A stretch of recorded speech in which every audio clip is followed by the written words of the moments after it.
São 2h40, hoje é dia 21 de novembro de 2017. Estou aqui com o Ronaldo, um dos líderes do movimento, do MST. Qual é o nome do assentamento aqui? Emília Maria. Emília Maria. Por que o nome Emília Maria? Emília Maria era uma companheira nossa do coletivo de juventude, né? Lá de Glória, que os pais delas também são dirigentes, Tio e Goreto, que ela veio a falecer depois de um erro médico, né? Ela teve um problema, ela foi para o hospital, o médico deu um remédio, quando ela retornou para casa, infelizmente ela veio a óbito, ela tinha 19 anos, ela já participava, né? Das discussões do coletivo de juventude que a gente tem no MST, e aí a gente resolveu homenagear ela por ser jovem, por ter sido a juventude que pensou esse acampamento, né? Que deu a ideia de fazer essa pensão só para a juventude. E aí a gente resolveu homenagear uma companheira nossa. Ótimo. Pelo que eu pesquisei um pouco, esse acampamento é um pouco recente, né? Isso. Quando foi que começou a ocupação aqui? Aqui já tem 1 ano e 4 meses. Foi em agosto do ano passado que a gente resolveu fazer essa ocupação. A gente deu uma ocupação no INCRA, né? A gente fez uma ocupação no INCRA e teve uma grande plenária com os dirigentes nacionais e tal. E aí eu pedi uma fala, né? E nessa fala eu citei que a juventude, queria ter uma autonomia mais, né? Queria fazer algo maior. E aí foi proposto para a gente, para a juventude, fazer uma ocupação. E daí outros companheiros reforçou, né? O companheiro Zé Fontes, o Gileno, o dirigente nacional, outros companheiros, né, deu uma puxada, bora. E aí a gente tocou. Quando foi com um mês depois, mês de agosto, dia 6 de agosto, a gente entrou aqui na fazenda meia-noite, por volta de meia-noite aqui nessa fazenda. Como ocorreu a organização para a ocupação aqui? Você já disse que inicialmente foi com o movimento que aconteceu, né? Vocês ocuparam o INCRA, teve alguns cortes, né? Isso. Aí vocês ocuparam. Aí lá resolveu fazer a ocupação. Aí vocês se organizaram como para poder vir aqui? Lá surgiu a ideia, né, de fazer a ocupação. Primeiro já tinha uma pré-vistoria, a gente já tinha vindo aqui na fazenda, os companheiros da Frente de Massa, que o MST é dividido entre setores, né? O setor de Frente de Massa, o coletivo de juventude, o setor de gênero, formação, educação e vice-versa, né? E aí a gente veio, deu uma olhada na fazenda, viu que tinha a possibilidade de fazer a ocupação, né? E aí a gente veio. Qual foi a organização? Nos primeiros dias, a gente entrou aqui dentro com cerca de 30 famílias. 30 famílias entrou aqui dentro. Que aí, ao decorrer do tempo, né, o pessoal veio ter conhecimento que o MST tinha ocupado essa fazenda e foi chegando gente de São Cristóvão, de Aracaju, de Areia Branca, dos povoados aqui, dos vizinhos. E aí se formou-se o acampamento, né? E criou corpo, vamos dizer assim. Quando criou corpo, que a gente viu que tinha quantidade de gente boa, a gente dividiu em núcleos familiares, né? E aqui tem os grupos têm os nomes.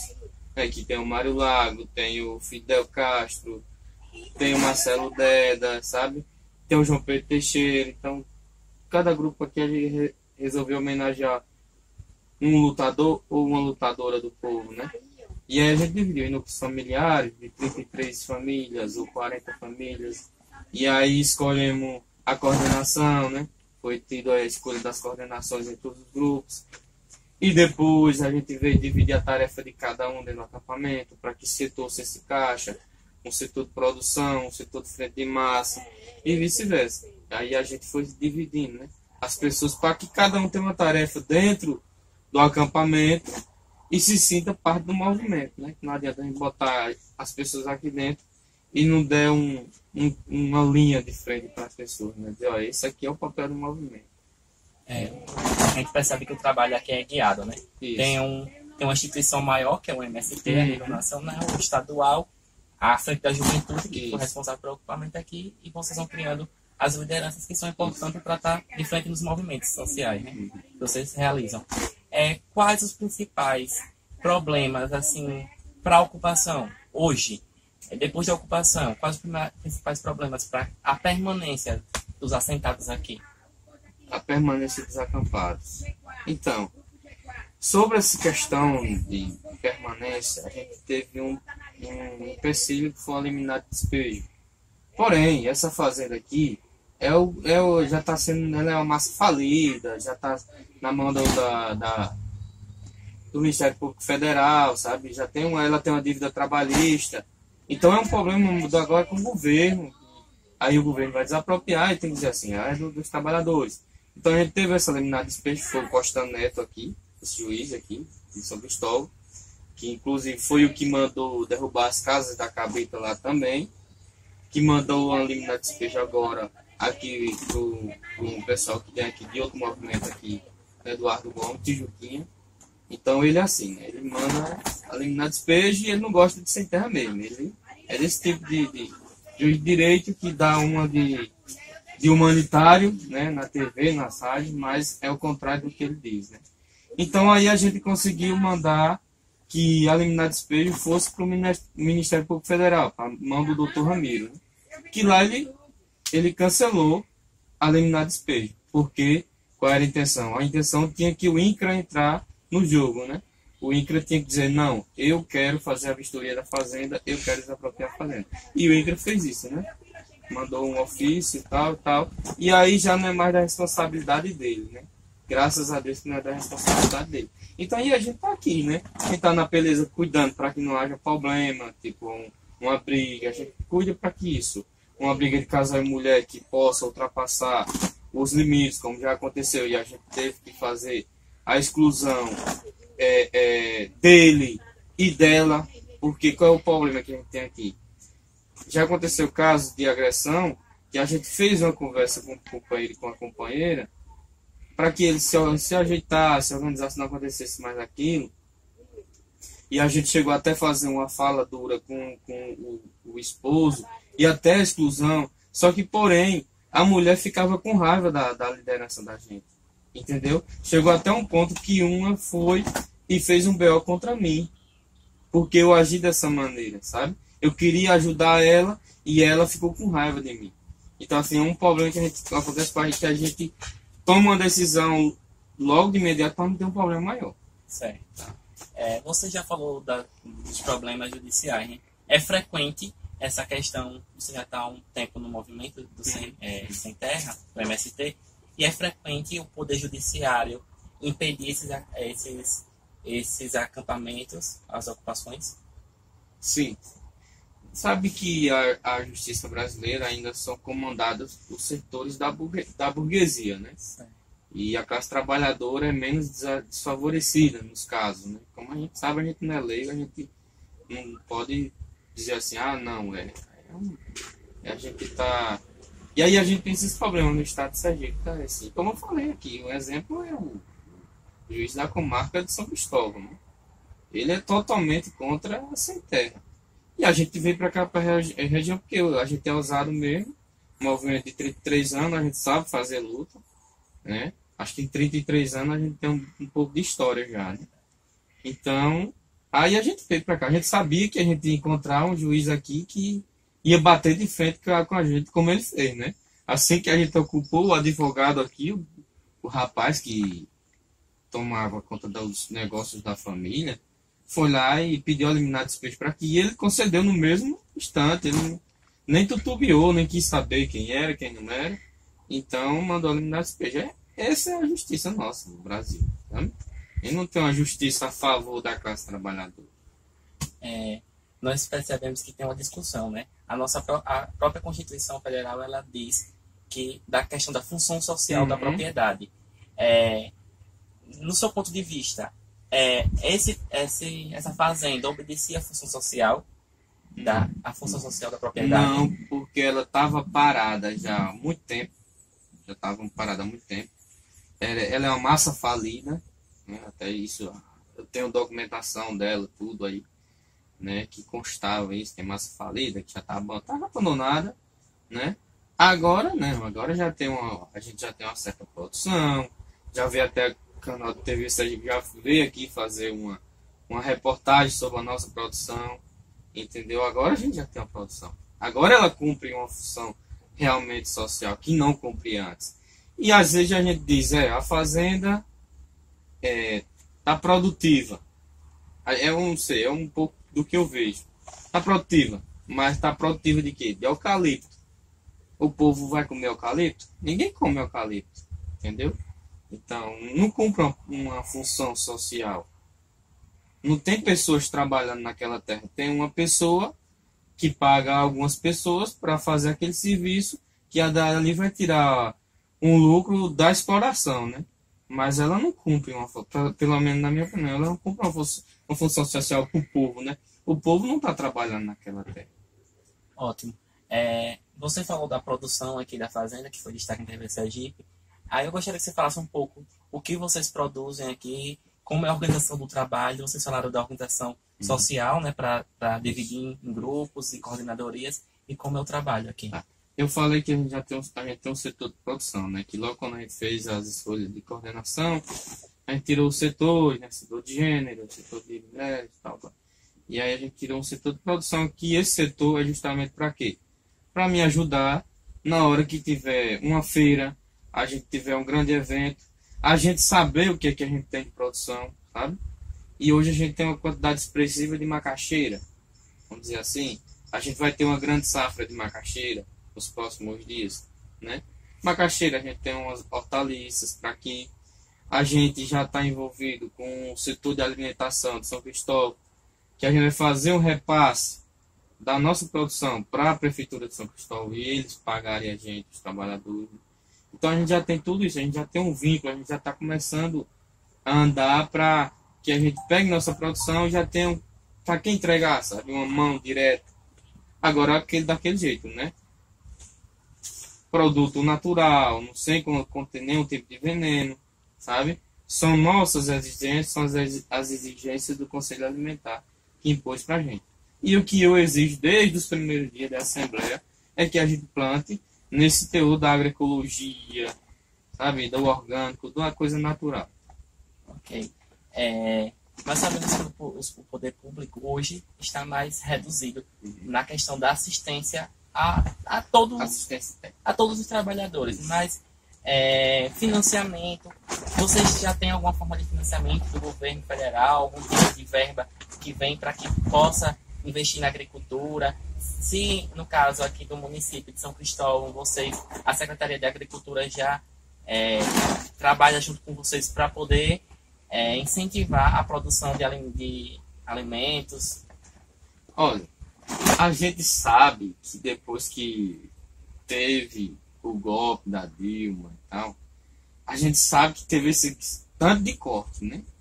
E um dos cortes foi que o Temer fez para a agricultura familiar, que era, eu esqueci o total do valor agora, eu sei que está sendo 6 milhões por ano para gastar com a agricultura familiar.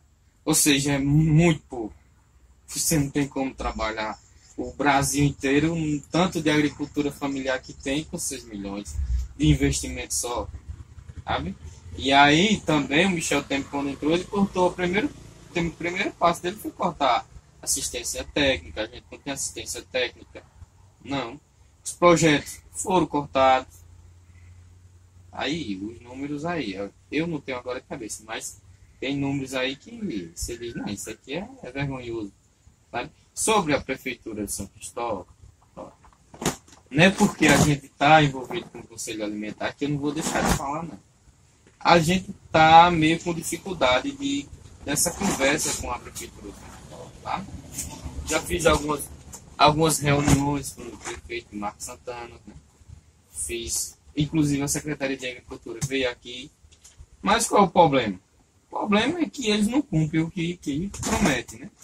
Eles não cumprem o que prometem.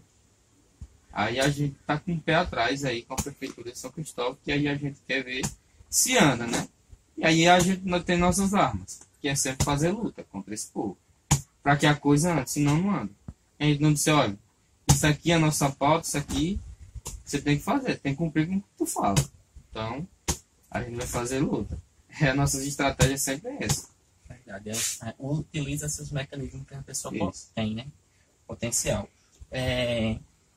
no desenvolvimento do próprio movimento do MST, a gente percebe na história do MST que sempre teve envolvimento de organizações não governamentais como parceiras. Uhum. Aqui no assentamento, vocês trabalham com alguma organização em parceria? Não, ainda não. A gente fez um curso agora de hortaliças pelo Senar, isso, Senar, que é do governo, né? De curso do governo. Mas aí sobre essa questão de organizações não governamentais. Não governamentais, a gente ainda não, assim, não chegou a discutir. Se eu não me engano, a gente discutiu com o Canto Vivo, que era para a gente fazer um projeto de plantações de muda de árvore e tal. E a gente fez as mudas e tal, mas depois não retornou conversa, nada. Então a gente resolveu plantar as árvores por nossa conta mesmo.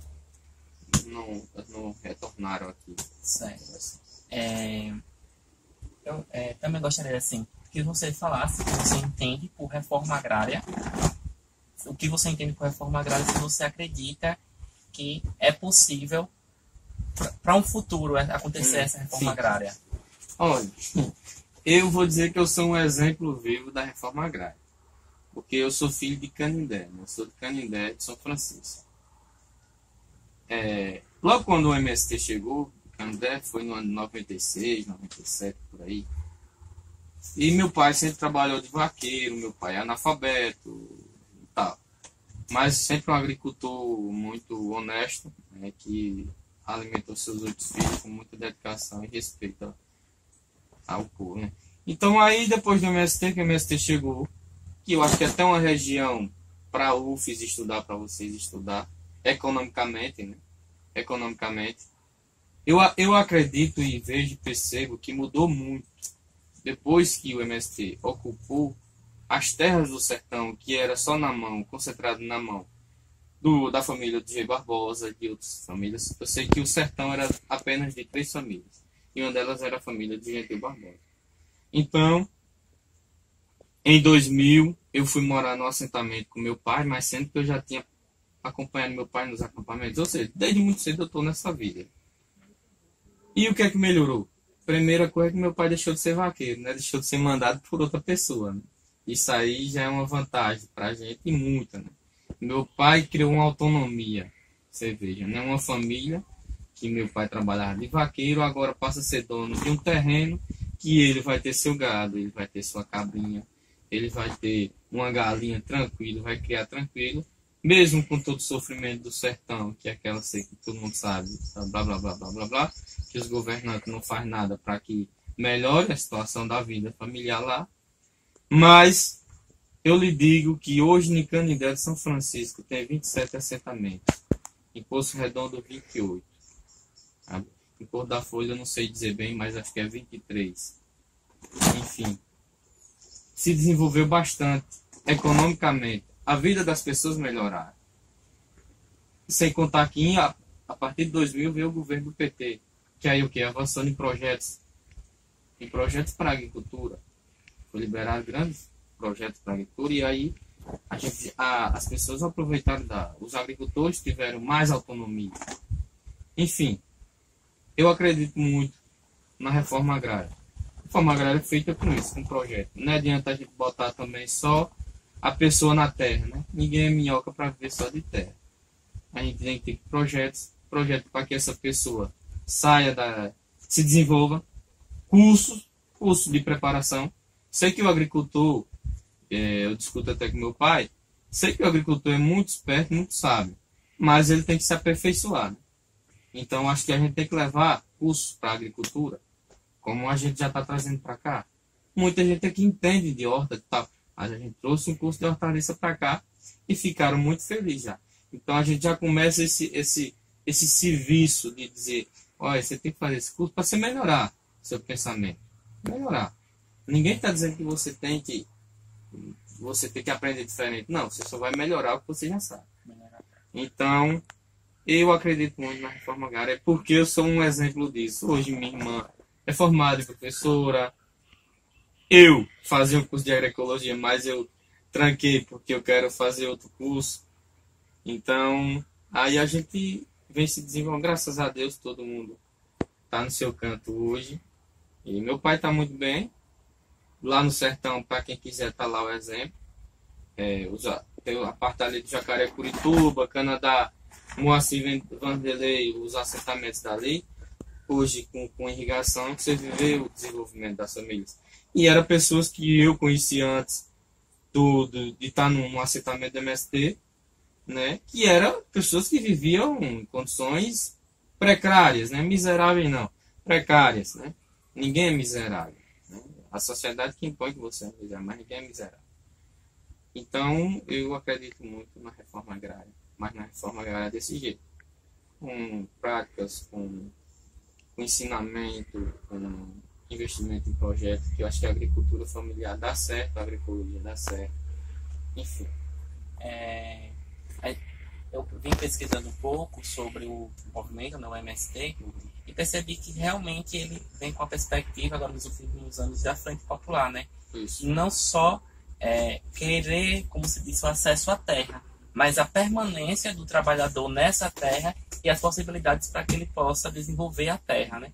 Com o apoio do governo e das entidades que são competentes. Quando fala de população, qual é o perfil das pessoas que participam aqui do assentamento? Assim, o perfil social, tanto escolar como economicamente, como são o tipo das pessoas? Olha, veja, as coisas mudaram, né? As coisas mudaram. As pessoas que estão no acampamento hoje não são as mesmas pessoas que estão no acampamento, que estavam no acampamento há 20 anos atrás. É como eu falei, meu pai era um analfabeto e tal, mas ele seguiu na luta, ele teve os ensinamentos do MST e tal. Mas hoje tem um pessoal que sabe ler, que já sabe escrever, que tem um curso técnico, sabe, que discute com você. Então, e tem alguma coisa de economia, realmente, às vezes tem. Mas isso quer dizer que ele não merece conquistar uma terra, né?